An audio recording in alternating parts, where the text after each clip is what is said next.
Welcome to this comprehensive guide on finding the area of a triangle using the sine function. This powerful method opens up new possibilities for calculating triangle areas when traditional approaches fall short. This method is especially valuable when you know two sides of a triangle and the angle between them, but you don't have direct access to the base and height measurements that traditional area formulas require. Throughout this video, we'll break down the sine area formula step by step, explore the mathematical reasoning behind why it works, and solve three progressively challenging examples to build your confidence and understanding. By the end of this video, you'll have a complete understanding of how to use the sine function to calculate triangle areas, giving you a powerful new tool for solving geometric problems. Ready to dive in? Our first step is understanding exactly what the sine area formula tells us and how to use it. Now we're ready to unveil the powerful sine area formula. This formula gives us a direct way to calculate the area of any triangle when we know two sides and the angle between them. This is called the SAS formula, which stands for side, angle, side. The name tells us exactly what we need: two sides of the triangle and the angle between those sides. Before we dive deeper, we need to establish the proper labeling convention for triangles. This is crucial for avoiding confusion when applying the formula. In mathematics, we use lowercase letters a, b, and c to represent the side lengths of a triangle. Each side gets its own letter. Similarly, we use uppercase letters a, b, and c to represent the angles of the triangle. Here's the important part.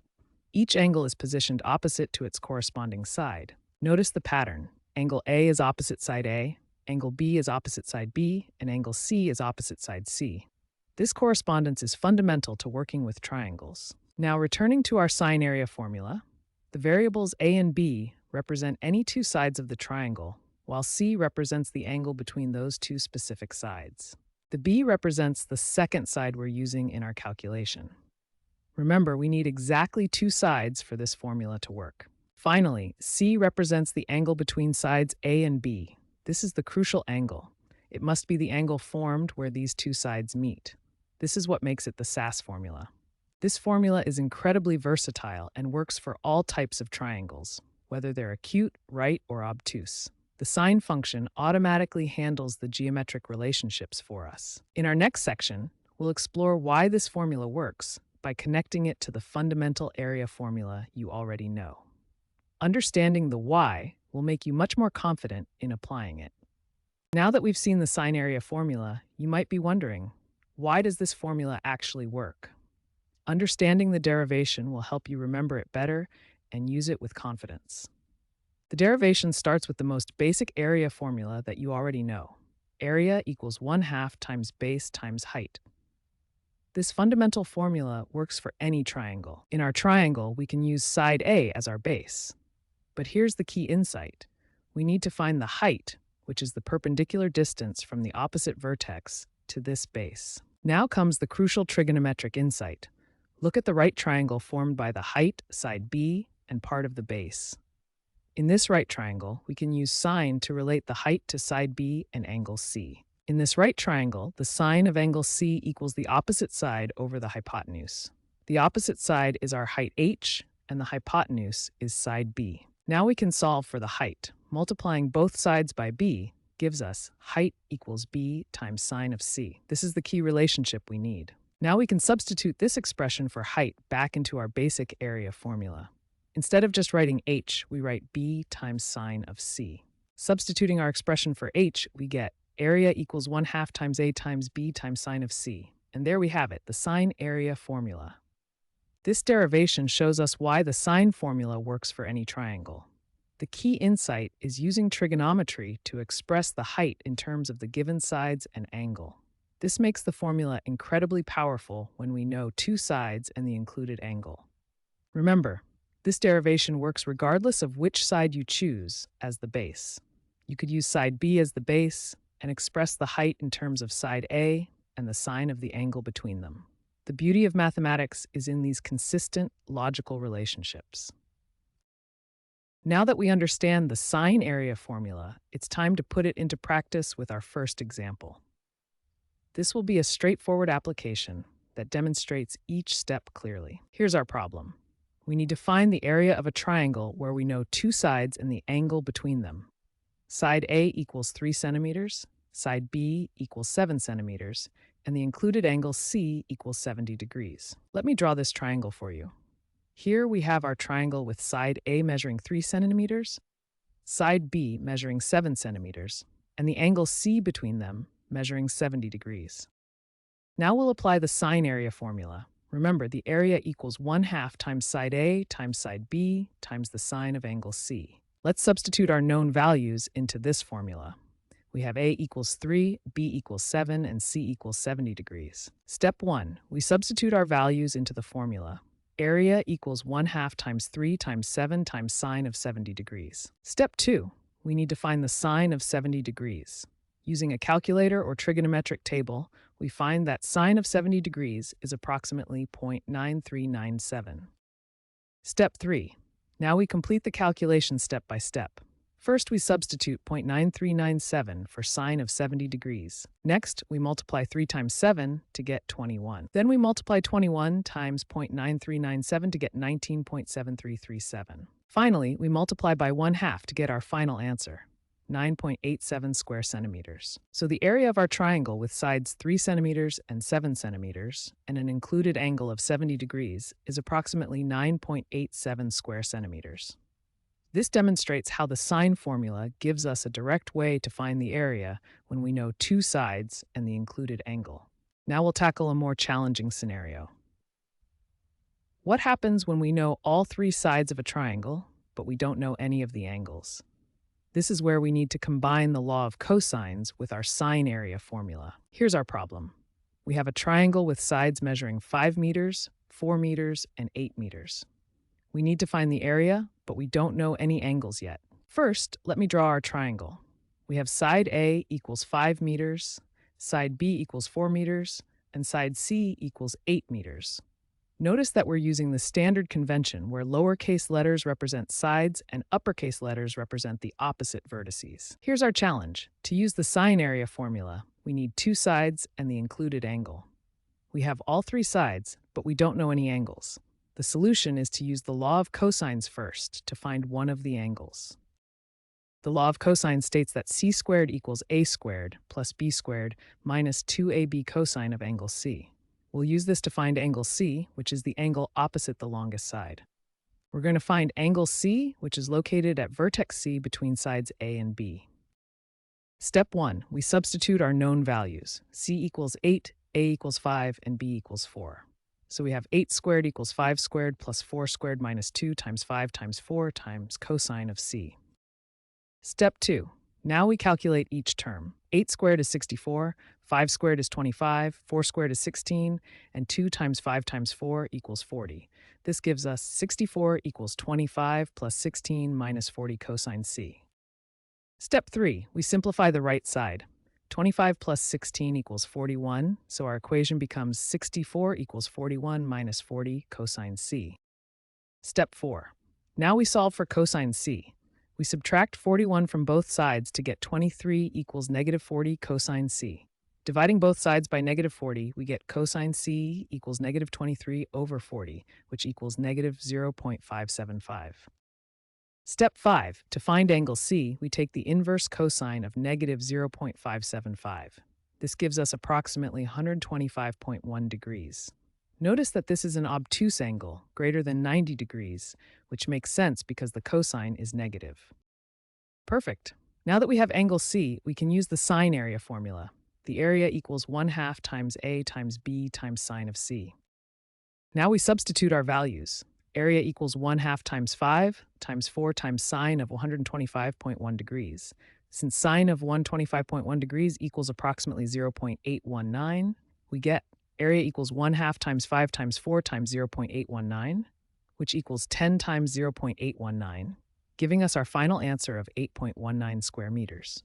This two-step process shows how we can find the area of any triangle when we know all three sides. First, we use the law of cosines to find an angle. Then we apply the sine area formula. This combination of techniques is extremely powerful in solving triangle problems. Now for our third and final example. we'll explore how the sine formula works specifically with right triangles. This example will show you the beautiful connection between the Pythagorean theorem and the sine area formula. We have a right triangle XYZ. We're given that side YZ equals 12 units and the hypotenuse XZ equals 13 units. Our goal is to find the area of this triangle using the sine formula. First, let me label the known sides on our triangle. The side YZ has length 12 and the hypotenuse XZ has length 13. Step 1, we need to find the length of side XY. Since this is a right triangle, we can use the Pythagorean theorem. We know that xy squared plus yz squared equals xz squared. Substituting our known values, xy squared plus 12 squared equals 13 squared. This gives us xy squared plus 144 equals 169. Subtracting 144 from both sides, xy squared equals 169 minus 144, which equals 25. Taking the square root of both sides, we find that xy equals 5 units. Step 2. We need to calculate the sine of one of our angles. For the right triangle, we can easily find the sine of angle x. Remember, sine equals opposite over hypotenuse. For angle x, the opposite side is yz, which has length 12, and the hypotenuse is xz, which has length 13. So sine of x equals 12 over 13. Converting to decimal form, sine of x is approximately 0.9231. Step 3. Let's first calculate the area using the traditional method. For a right triangle, we can use 1/2 times base times height. We can use xy as our base, which is 5 units, and yz as our height, which is 12 units. So our area equals 1/2 times 5 times 12, which equals 30 square units. Step 4. Now let's verify this result using the sine formula. The sine area formula states that area equals 1/2 times a times b times sine of c. We'll use sides xz and xy with angle x between them, so our area equals 1/2 times xz times xy times sine of x. Substituting our values, area equals 1/2 times 13 times 5 times sine of x. We calculated that sine of x equals 12 over 13, so we substitute this value. Notice something beautiful here. The 13 in the numerator cancels with the 13 in the denominator, leaving us with 1/2 times 5 times 12. This gives us exactly the same result, 30 square units. This demonstrates the beautiful consistency of mathematics. This example shows us something profound. In right triangles, the sine formula naturally reduces to the traditional base times height formula. The sine function bridges the gap between angle measurements and linear measurements, making it a powerful tool for any triangle, whether right-angled or not. Sometimes you might not have two sides and the included angle available for the sine area formula. In these situations, we have powerful alternative methods that can still help us find the area of any triangle. We'll explore two alternative methods today. First, Heron's formula, which works when you know all three sides of a triangle. Second, the extended law of sines, which uses the circumradius of the triangle. Heron's formula is perfect when you only know the three sides of a triangle. Let's work with a triangle where side A equals 5, side B equals 6, and side C equals 4.5 units. Heron's formula has two parts. First, we calculate the semiperimeter, which is S equals A plus B plus C, all divided by 2. Then we use the main formula area equals the square root of S times S minus A times S minus B times S minus C. Step 1. We calculate the semiperimeter, S equals 5 plus 6 plus 4.5, all divided by 2. That gives us 15.5 divided by 2, which equals 7.75. Step 2. Now we calculate each term. S minus A equals 0.75 minus 5, which is 2.75. S minus B equals 7.75 minus 6, which is 1.75. And S minus C equals 7.75 minus 4.5, which is 3.25. Step 3. Now we apply Heron's formula. Area equals the square root of 7.75 times 2.75 times 1.75 times 3.25. This gives us the square root of 121.328125, which equals approximately 11.01 square units. The extended law of sines method uses the circumradius of a triangle. The circumradius r is the radius of the circle that passes through all three vertices of the triangle. For this equilateral triangle with 60-degree angles, we can demonstrate this method. The extended law of sines formula states that area equals 2 times r squared times sine A times sine B times sine C. For our equilateral triangle, r equals approximately 1.73, and all angles are 60 degrees. First, sine of 60 degrees equals square root of 3 over 2, which is approximately 0.866. Then we substitute. Area equals 2 times 1.73 squared times 0.866 cubed. This gives us 2 times 2.99.65, which equals 3.89 square units. Each method has its ideal use case.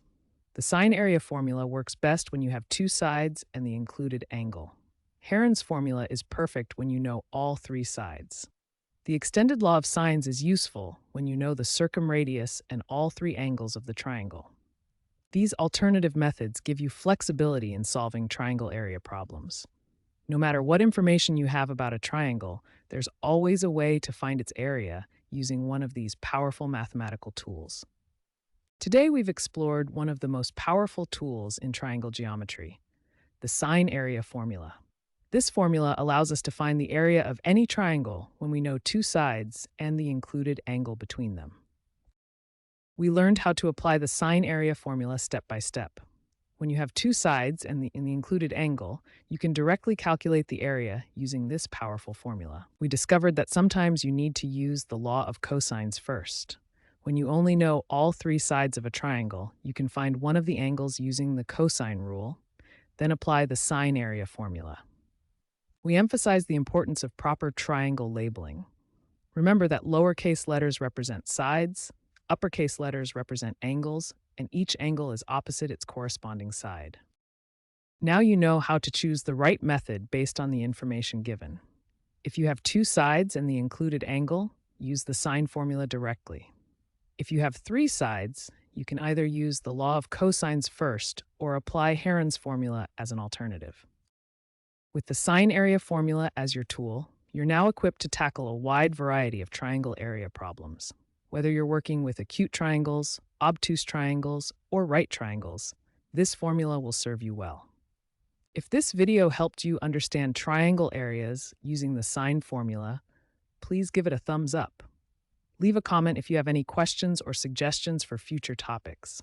And don't forget to subscribe for more step-by-step math tutorials that make complex concepts simple and clear.